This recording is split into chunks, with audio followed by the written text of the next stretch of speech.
Hello, I'm the Dark Master, and welcome back to my LEGO reviews. And in today's video, we shall be reviewing set number 30650, Kai and Rapton's Temple Battle Polybag for the Dragon's Rising wave of the LEGO Ninjago theme.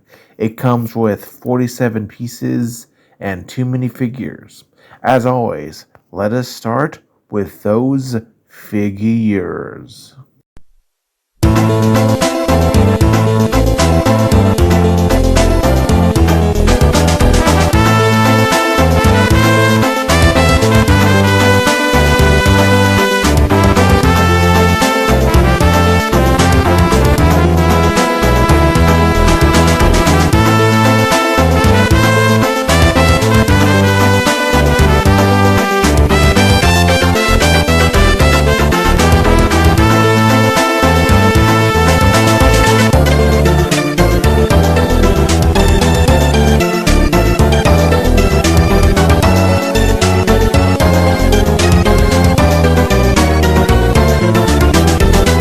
Alright, so from left to right, we have Kai, the Ninja of Fire, and Rapton, a member of the Imperium.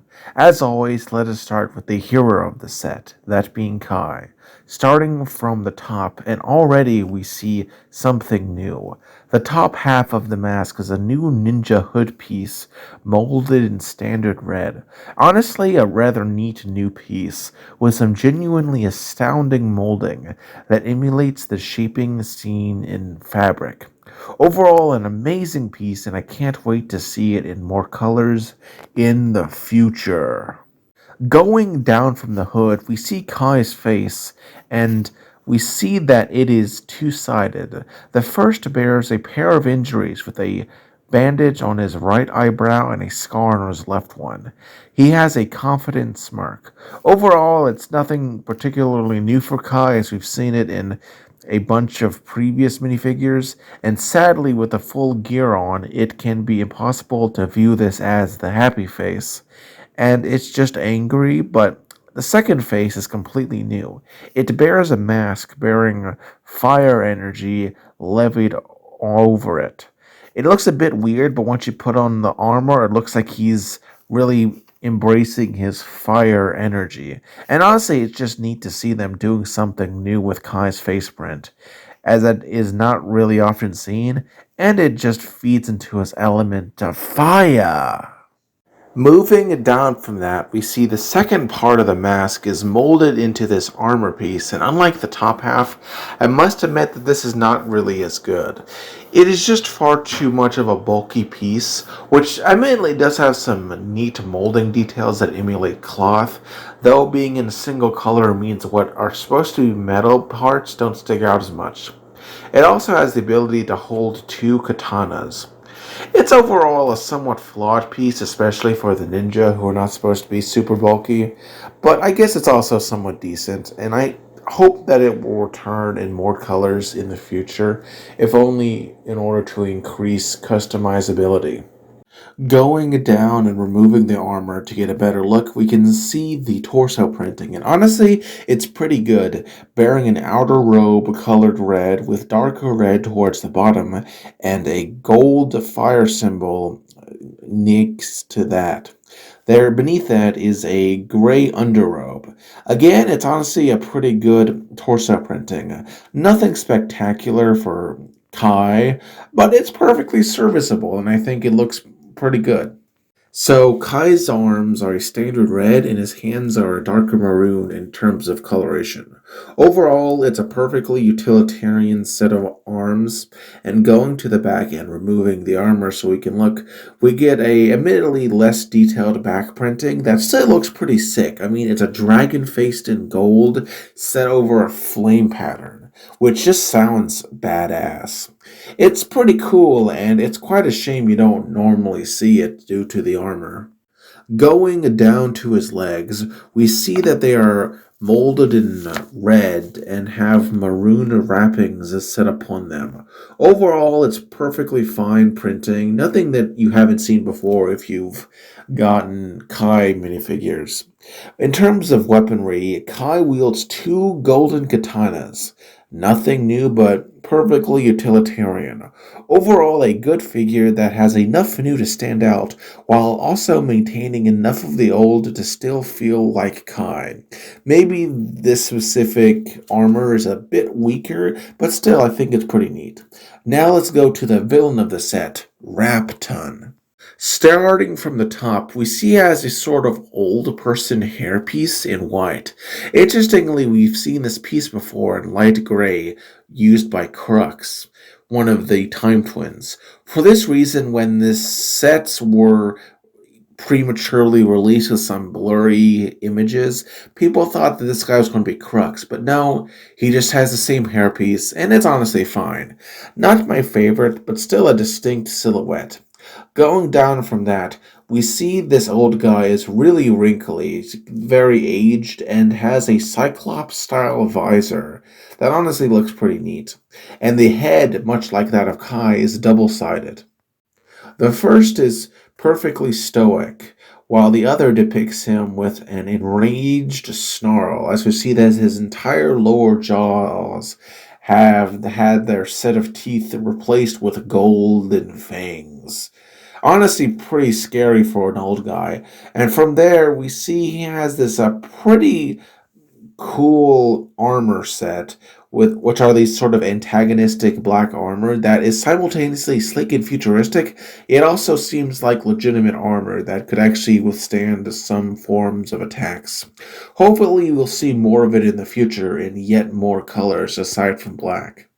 Going down from that and removing the armor for a better view, we see Rapton's torso printing bears golden armor, which in addition to giving off a sort of Iron Man slash Warhammer vibe, it also looks like an angry face, especially thanks to those neat bright orange highlights.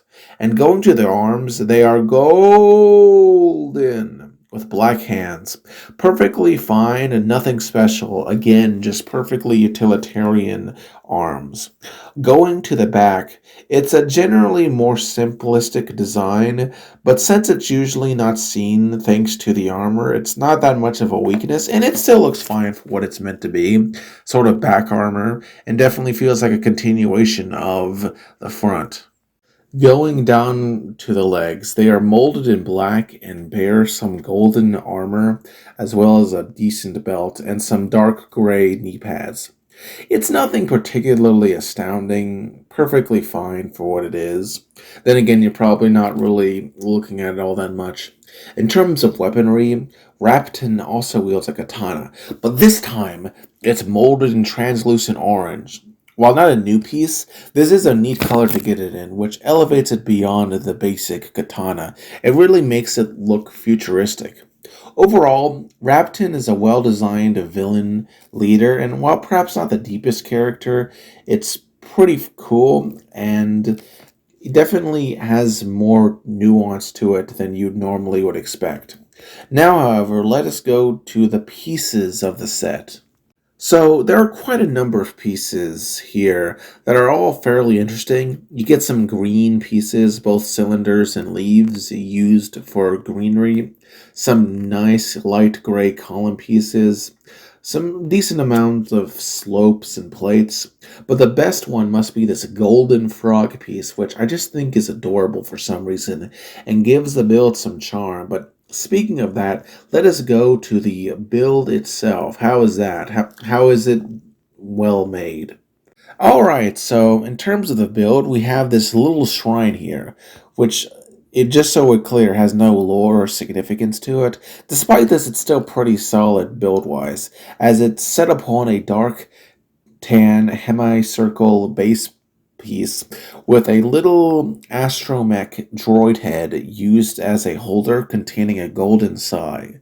Next to that is a small grove of bamboo to the side, as well as the shrine itself, which has two columns which hold up a Tory styled top.